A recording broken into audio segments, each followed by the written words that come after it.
Hello everyone, I am the storyteller and I am here to help you today. I know you use this video to fall asleep, so before that, like the video and subscribe to the channel. Also, where are you from and what time are you watching? Now get comfortable and relax. The wind howled through the skeletal trees, their branches clawing at the sky like desperate hands. The moon hung low, a pale, sickly orb, casting an eerie glow over the desolate landscape.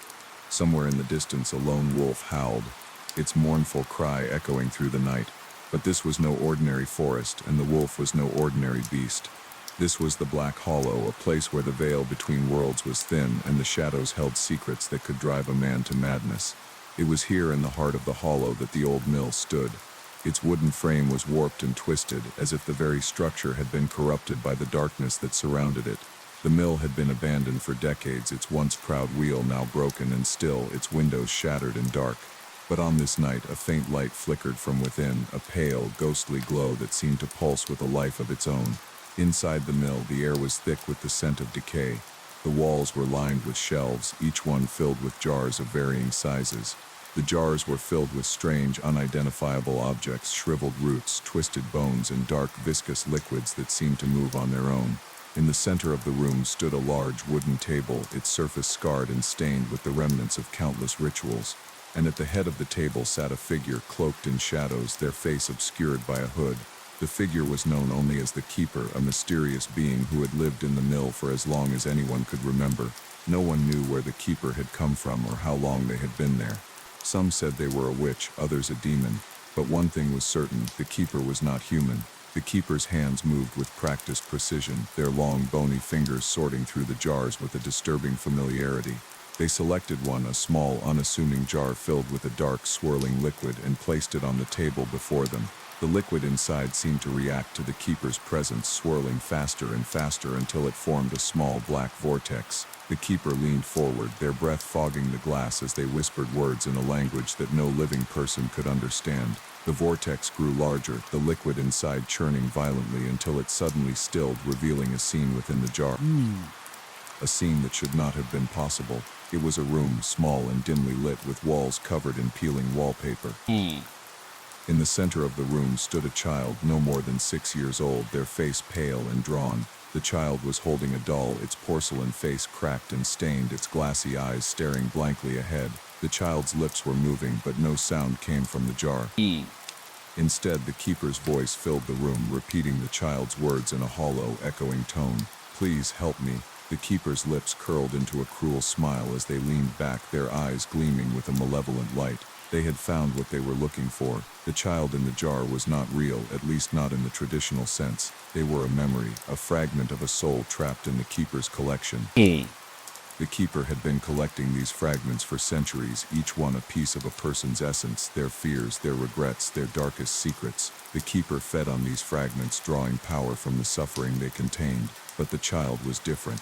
There was something about them, something that made the Keeper's cold, dead heart stir with a strange, unfamiliar emotion. It was not pity, nor was it compassion. It was something darker, something more primal. The Keeper could feel it, a faint, almost imperceptible pull, as if the child's soul was calling out to them. The Keeper's smile widened as they reached for another jar, this one filled with a thick black substance that seemed to writhe and twist as if alive. They poured the substance into the jar containing the child, watching as it seeped into the liquid, spreading like ink in water. The child's image flickered, their face contorting in pain as the black substance enveloped them. The Keeper's voice filled the room once more, this time with a low, guttural chant. The words were ancient, older than the mill itself, and they carried with them a power that made the very air tremble. The child's image began to change, their features twisting and distorting until they were no longer recognizable. The doll in their hands began to move, its cracked lips curling into a grotesque smile as its glassy eyes turned a deep blood red. The Keeper's chant grew louder, their voice rising to a fevered pitch as the transformation reached its climax. The child's form shifted and warped, their limbs elongating, their skin turning a sickly gray. The doll in their hands began to grow, its porcelain body cracking and splitting as it absorbed the child's essence. The room within the jar was filled with a blinding light, and when it faded, the child was gone, replaced by a monstrous creature with the body of a doll and the face of a child. The keeper leaned back, their breath coming in ragged gasps as they surveyed their handiwork. The creature in the jar was a masterpiece, a perfect fusion of fear and despair. It was a living nightmare, a being that could only exist in the darkest corners of the human mind. But the keeper's satisfaction was short-lived. As they watched, the creature's eyes turned towards them, their blood-red gaze piercing through the glass. The keeper felt a chill run down their spine as the creature's lips curled into a smile, revealing rows of sharp, needle-like teeth. And then the jar shattered. The keeper stumbled back, their eyes wide with shock as the creature emerged from the broken glass, its body twisting and contorting as it grew to its full size. The air was filled with the sound of cracking and the child's laughter, a high-pitched manic sound that sent shivers down the keeper's spine. The creature lunged, its movements unnaturally fast, its claws slashing through the air with deadly precision. The keeper barely had time to react, their hands moving as they summoned a barrier of dark energy to shield themselves. The creature slammed into the barrier, its claws scraping against the surface as it let out a guttural roar. The keeper's mind raced as they struggled to maintain the barrier. They had never encountered a creature like this before, a being that could break free from their control. They could feel the creature's power, a raw, primal force that threatened, energy flickering and fading as the creature pressed its attack. The keeper's hands trembled as they poured more power. No use. With a final deafening roar, the creature shattered the barrier, sending the keeper flying across the room. The keeper hit the wall with a sickening thud, their body crumpling, making it hard to breathe. They looked up, their vision blurred, as the creature loomed over them, its blood-red eyes gleaming with a cruel, predatory light. The keeper's mind raced, searching for a way to escape, but they knew it was futile. They had created this creature, given it form and power, and now it was turning on them. They could feel the creature's hunger, a ravenous, insatiable desire to consume everything in its path. The creature's claws descended, and the keeper closed their eyes, bracing for the end. But the blow never came. Instead, there was a deafening silence followed by a soft, almost gentle touch on their cheek. The keeper opened their eyes, their breath catching in their throat as they saw the creature kneeling before them, its claws retracted, its face inches from theirs. The creature's eyes were no longer filled with malice, but with something else, something that made the keeper's cold, dead heart ache with a strange, unfamiliar emotion. The creature's lips moved, and though no sound came out, the keeper could hear its voice in their mind, a soft, childlike whisper. The creature was gone, its form dissolving into a cloud of black smoke that drifted away into the night. The keeper was left alone, their body trembling as they tried to make sense of what had just happened. They had created a monster, a being of pure fear and despair, and yet in the end it had shown them something they had long forgotten: compassion. The keeper's hands shook as they reached for the broken jar, their fingers brushing against the sharp. Still feel the creature's presence, a faint, almost imperceptible warmth that lingered in the air. The keeper's lips curled into a face as they leaned back, their eyes closing as they let out a soft, almost spent centuries feeding on the fears and regrets of others. But now for the first time they felt something different, something that made them feel almost human. And as the first rays of dawn broke through the shattered windows of the moon, the keeper knew that they would never be the same again. The house that remembered. There's a house at the edge of town that no one talks about. It's not that the house is particularly old or decrepit, it's actually quite ordinary, with its white picket fence and neatly trimmed lawn. But there's something about it that makes people uneasy, something that makes them cross the street rather than walk past it. The house doesn't look dangerous, but it feels dangerous. It feels alive.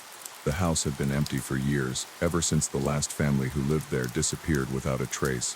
No one knew what happened to them. One day they were there and the next they were gone. The police investigated, but they found nothing, no signs of a struggle, no evidence of foul play. It was as if the family had simply vanished into thin air.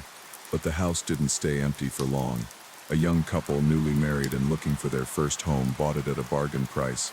They were warned about the house's history, but they didn't care. They were practical people, not prone to superstition or fear. They saw the house for what it was, a charming, affordable home in a quiet neighborhood. They moved in without a second thought. At first, everything was fine. The house was cozy and warm, and the couple quickly settled into their new life. But then strange things began to happen. Small things at first: a chair moved out of place, a door left open when they were sure they had closed it. The couple dismissed these incidents as forgetfulness or the quirks of an old house.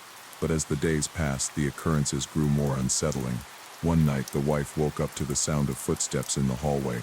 She shook her husband awake, and together they searched the house, but they found nothing. The next morning, they discovered muddy footprints leading from the front door to the stairs, even though they hadn't been outside in days. Then there were the whispers, faint, almost imperceptible, but always there, just on the edge of hearing. The couple would be sitting in the living room, reading or watching TV, and they would hear them, soft, indistinct murmurs that seemed to come from the walls themselves. They tried to ignore the whispers, but they grew louder, more insistent, until they could no longer be ignored. The breaking point came one evening when the husband was working late. The wife was alone in the house, and the whispers had grown so loud that she could barely think. She covered her ears, but the sound seemed to come from inside her head. Desperate, she ran to the basement, hoping to escape the noise. But as she descended the stairs, the whispers stopped, replaced by a deafening silence. The basement was dark and cold, the air thick with the scent of damp earth. The wife fumbled for the light switch, but when she flipped it, nothing happened. She was about to turn back when she saw it, a faint glow coming from the far corner of the room. She approached cautiously, her heart pounding in her chest. In the corner, she found an old dusty mirror. Its surface was cracked and tarnished, but it still reflected the dim light from the stairs. The wife stared at her reflection, her face pale and drawn, her eyes wide with fear. And then something moved behind her.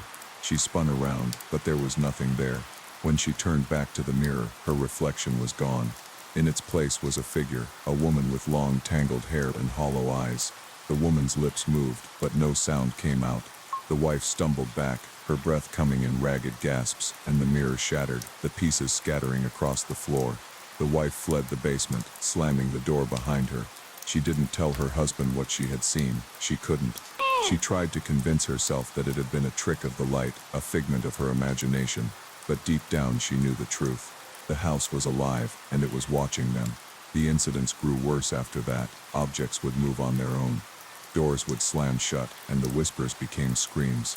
The couple tried to leave, but every time they packed their bags, something would stop them. A sudden illness, a flat tire, a storm that trapped them inside. It was as if the house didn't want them to go. One night, the husband woke up to find his wife gone. He searched the house, calling her name, but there was no sign of her. He was about to call the police when he heard a noise coming from the basement. He grabbed a flashlight and descended the stairs, his heart pounding in his chest. The basement was empty, but the mirror was back, its surface intact. The husband approached it cautiously, his flashlight trembling in his hand. And then he saw it, his reflection, but not his. The man in the mirror was older, his face gaunt and lined with age. His eyes were hollow, filled with a despair that made the husband's blood run cold. The man in the mirror reached out, his hand pressing against the glass. The husband stumbled back, but it was too late. The mirror shattered, and the man stepped through, his cold, bony fingers wrapping around the husband's throat. The husband struggled, but the man's grip was like iron. He was dragged into the mirror, the world around him twisting and warping until he was no longer in the basement. He was in a dark, endless void, surrounded by countless others, men, women, and children, their faces twisted in agony. They were the ones who had come before, the ones who had been taken by the house. The husband tried to scream, but no sound came out. He could feel the house's presence, a malevolent force that surrounded him, suffocating him. And then he heard the whispers again, louder than ever before. They were inside his head, filling his mind with memories that weren't his, memories of pain, of fear, of despair. The house was feeding on him, consuming his memories, his essence. He could feel himself fading, his identity slipping away. And then, just as he was about to disappear completely, he saw her, his wife. She was standing in the void, her face pale and drawn, her eyes filled with tears. She reached out to him, her lips moving in a silent plea. But it was too late. The house had taken them both. The house still stands at the edge of town, its white picket fence and neatly trimmed lawn, as pristine as ever. It's empty now, but not for long. Soon, another family will move in, drawn by the charm and affordability of the house. They'll dismiss the warnings, the rumors, the unease that settles in their chests when they walk through the door, and the house will wait. It's patient, it's been waiting for centuries, feeding on the memories of those who dare to live within its walls. It doesn't care about the lives it ruins, the families it destroys. It only cares about the memories, the essence of those it consumes. Because the house is alive, and it's hungry. The clockmaker's curse in the heart of a forgotten village nestled between rolling hills and dense forests. There stood a small, unassuming shop. Its windows were fogged with age, and its wooden sign, barely legible, read Ezekiel Grayson, Clockmaker. The shop had been there for as long as anyone could remember, though no one ever saw anyone enter or leave. Yet the clocks inside were said to be the most precise in the world, their ticking so perfect it was almost hypnotic. The villagers whispered about Ezekiel Grayson, the clockmaker. Some said he was a recluse, a genius who had dedicated his life to the art of timekeeping. Others claimed he was a sorcerer, a man who had made a pact with something far older and darker than himself, but no one dared to ask him directly. There was something about the shop, about the way the clock seemed to watch you as you passed, that made people uneasy. One day, a young man named Thomas arrived in the village. He was a traveler, a seeker of rare and unusual things, and he had heard rumors of the clockmaker's skill. Thomas was not a superstitious man. He prided himself on his rationality and skepticism. So when he stepped into Ezekiel Grayson's shop, he did so with curiosity rather than fear. The shop was dimly lit, the air thick with the scent of oil and metal. Dozens of clocks lined the walls, their faces staring blankly at Thomas as he walked deeper into the room. Some were ornate, with intricate carvings and golden hands. Others were simple, their wooden frames worn with age, but all of them ticked in perfect unison, a symphony of time that filled the room. At the back of the shop, Thomas found Ezekiel Grayson. The clockmaker was an old man, his face lined with wrinkles and his hands gnarled from years of work. He was bent over a workbench, his eyes fixed on a small, delicate clock that lay in pieces before him. He didn't look up as Thomas approached. "Mr. Grayson," Thomas said, his voice echoing in the quiet room. The clockmaker's hands stilled, and he slowly turned to face Thomas. His eyes were pale, almost colorless, and they seemed to see straight through Thomas as if they were looking at something far beyond him. "You've come for a clock," Ezekiel said, his voice low and raspy. Thomas nodded. "I've heard your work is unparalleled. I'd like to commission something unique, something extraordinary." Ezekiel studied him for a moment, his expression unreadable. Then he turned back to his workbench and gestured for Thomas to follow. "Extraordinary comes at a price," he said. Thomas hesitated. "What kind of price?" Ezekiel didn't answer. Instead, he reached into a drawer and pulled out a small, ornate box. He opened it to reveal a clock unlike any Thomas had ever seen. It was small enough to fit in the palm of his hand, its face made of black glass that seemed to absorb the light.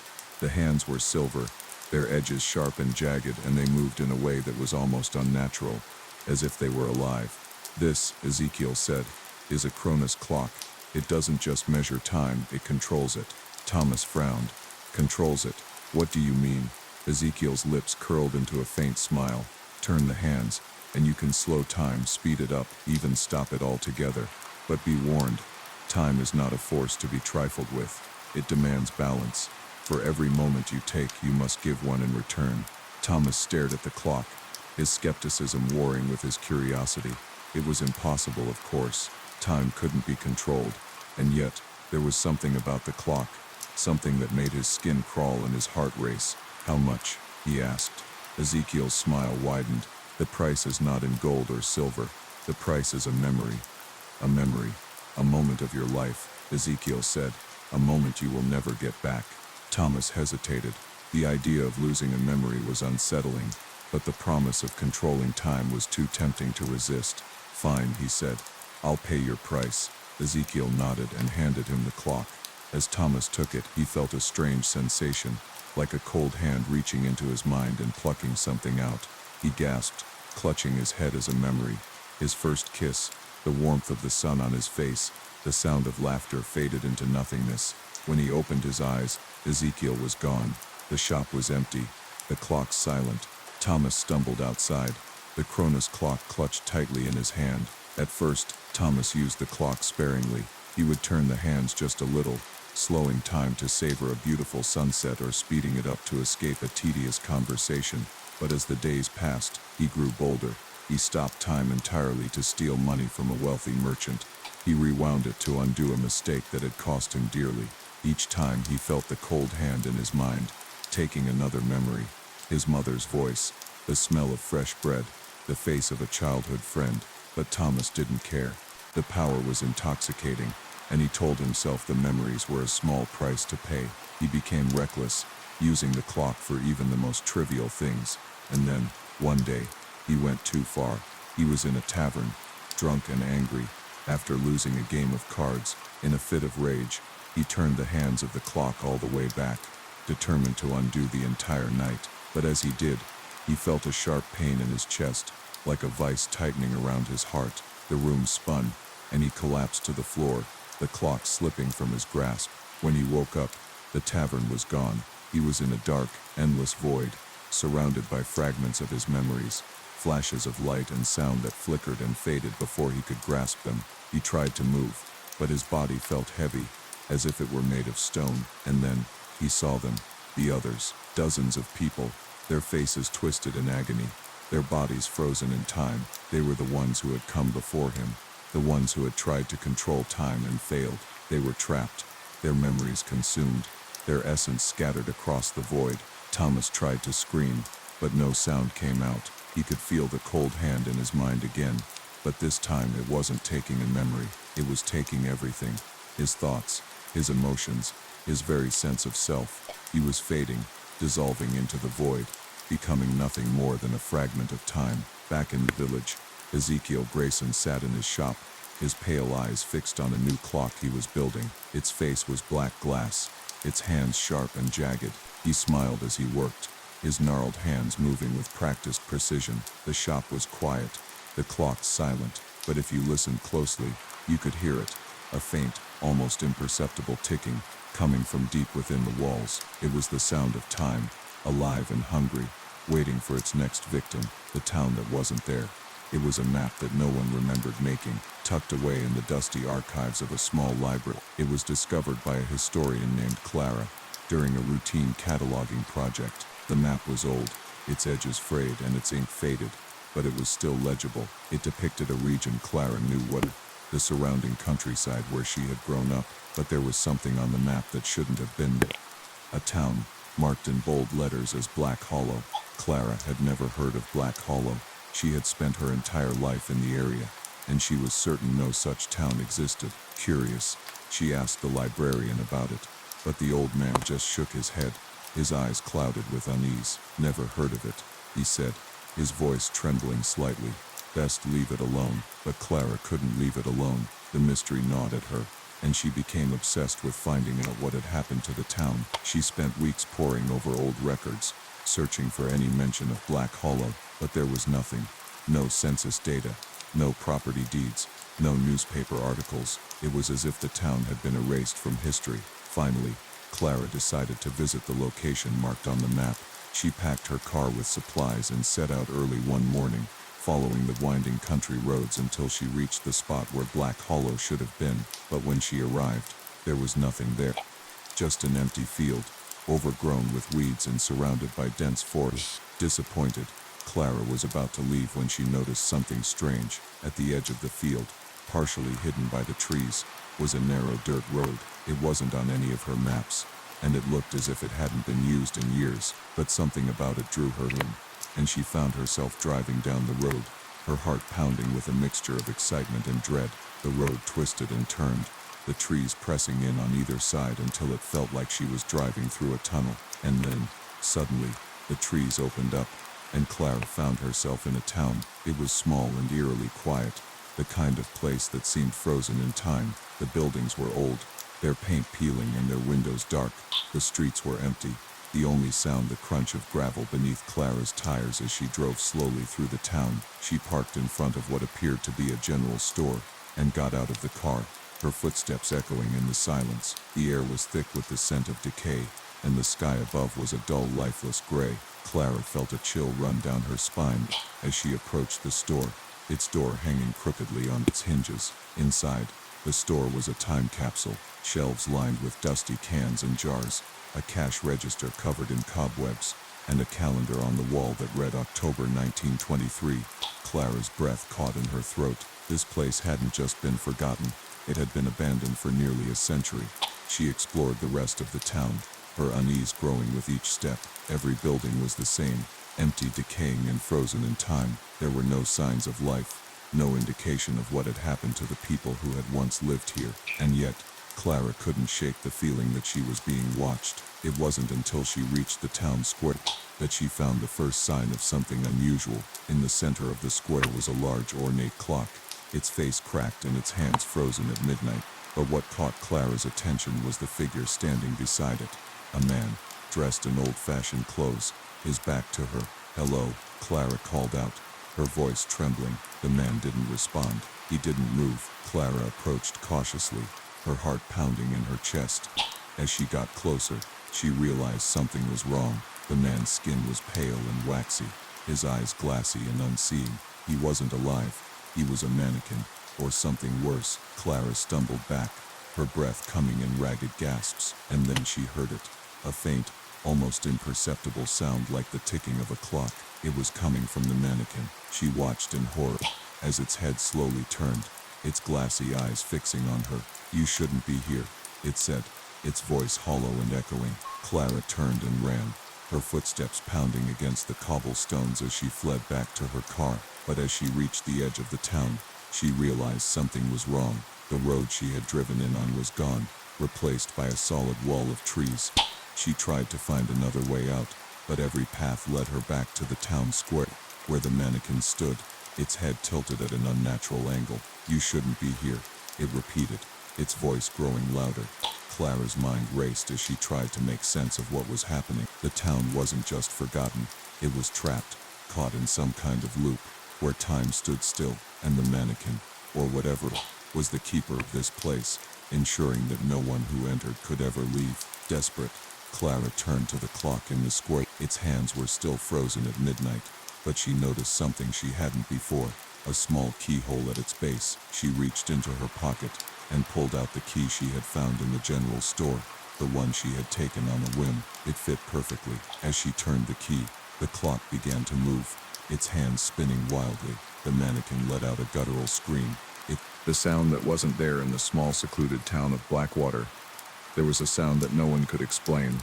It was faint, almost imperceptible, but it was always there, just on the edge of hearing.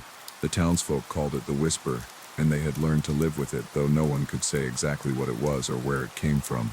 Some said it was the wind, others the creaking of old trees, but deep down everyone knew it was something else, something that didn't belong.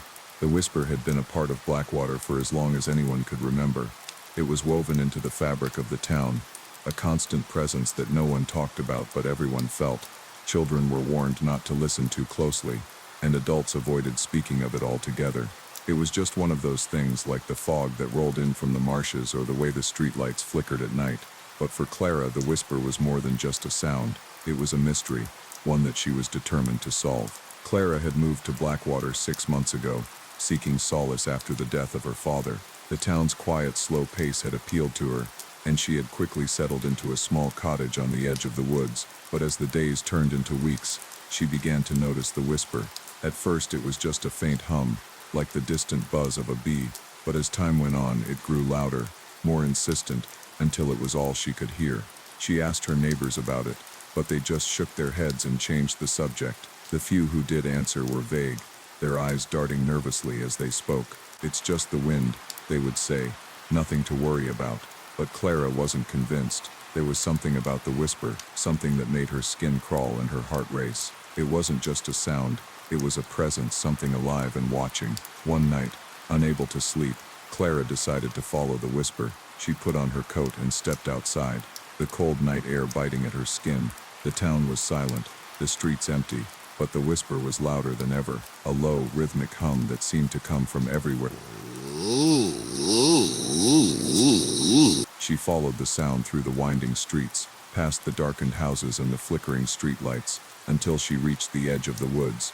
The trees loomed before her, their branches twisted and gnarled, their leaves whispering in the wind. The sound was coming from deep within the forest, and Clara knew she had to go in. The woods were dark and dense, the only light coming from the pale moon above. The whisper grew louder as she walked, the hum becoming a low, guttural growl that vibrated in her chest. Her breath came in ragged gasps, her heart pounding as she pushed deeper into the forest. And then she saw it. In a small clearing, surrounded by towering trees, was a structure. It was old, its wooden beams warped and twisted, its roof sagging under the weight of time. Clara approached cautiously, her footsteps muffled by the thick layer of leaves on the ground. The whisper was deafening now, a cacophony of sound that seemed to come from the structure itself. As she got closer, she realized what it was, a church, or what was left of one. Its doors hung crookedly on their hinges, and its windows were shattered, the glass long gone. The air was thick with the scent of decay, and the ground was littered with bones, their surfaces bleached white by the moon. Clara's breath caught in her throat as she stepped inside. The church was empty, its pews overturned, and its altar cracked and broken. But in the center of the room, suspended from the ceiling by thick, rusted chains, was a bell. It was massive, its surface covered in intricate carvings that seemed to shift and move in the dim light, and it was the source of the whisper. The sound was coming from the bell, a low, resonant hum that seemed to pulse with a life of its own. Clara approached it cautiously, her heart pounding in her chest. As she got closer, she realized the carvings weren't just designs, they were words, written in a language she didn't recognize. They seemed to writhe and twist, as if they were alive, and the closer she got, the louder the whisper became. And then the bell began to move. It swung slowly at first, the chains creaking under its weight. The sound grew louder, more intense, until it was a deafening roar that filled the church and shook the ground beneath Clara's feet. She stumbled back, her hands covering her ears, but the sound was inside her head, vibrating in her bones. And then she saw them. Shadows began to emerge from the walls, their forms shifting and twisting as they moved toward her. They were humanoid, but their features were blurred, their faces hollow and empty. They reached out with long, bony fingers, their touch cold and lifeless. Clara tried to head. "You shouldn't have come here," they whispered. "You shouldn't have listened." Clara's vision blurred as the shadows closed in, their whispers growing louder and more insistent. She could feel herself fading, her thoughts slipping away, until there was nothing left but the sound. When Clara woke up, she was lying in the clearing, the church gone, the whisper was silent, the forest quiet. She stumbled back to town, her mind foggy and her body weak. The townsfolk watched her with wary eyes, but no one said a word. Clara tried to forget what had happened, but the whisper stayed with her, a faint hum in the back of her mind. And sometimes when she closed her eyes, she saw the shadows, their hollow faces staring back at her. The church is still there, hidden deep within the woods, and the bell is still ringing, its sound calling to those who listen too closely, because the whisper is more than just a sound. It's a warning. No one remembers the day he arrived. There was no announcement, no grand entrance. One day the small town of Ashgrove simply had another resident. He walked among them, spoke in hushed tones, and always listened more than he talked. People knew him but never quite remembered meeting him for the first time. He was just there. His name was Daniel Whitaker, or so he claimed. He rented a modest room in the boarding house near the edge of town, paid in cash, and never made a fuss. He was polite, reserved, and by all accounts, unremarkable, except for one thing. He never made a sound, not in the way people normally understand it. His boots never clicked against the pavement, his chair never creaked when he sat, his clothes never rustled, no matter how strong the wind. His very presence seemed to absorb noise, to mute the world around him. At first, no one noticed. Ashgrove was a quiet place anyway. But over time, an unease settled over the town, a strangeness that no one could quite put into words. Conversations would falter when he was near, the air growing thick with a strange absence of sound. Birds stopped singing, the hum of cicadas cut off abruptly. Even the wind, which had always whispered through the town's old oak trees, stilled in his presence. People tried to ignore it, rationalizing the eerie silence that followed Daniel like a shadow. But then the real horror began. It started with the old librarian, Mrs. Caldwell. She was found one morning, hunched over her desk, her mouth open as if screaming, but no sound came out. She was alive, her eyes darting wildly in terror, but she made no noise, not even the ragged sound of her breath. They rushed her to the doctor, who shook his head in bewilderment. Her vocal cords were intact, her lungs healthy. There was no reason for her silence. She was simply empty of sound. And then it spread. The next was Oliver Finch, the town's barber. One evening, as he swept hair from his shop's floor, he turned to greet a customer, and nothing came out.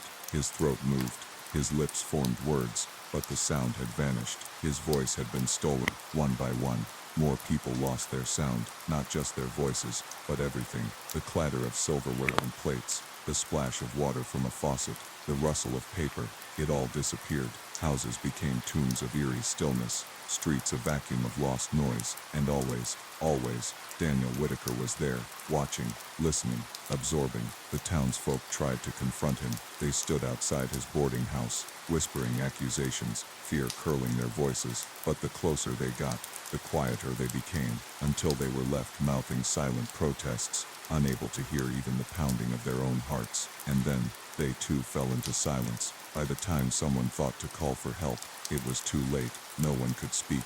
No one could scream. The sound had been eaten, consumed by the man who never made a noise.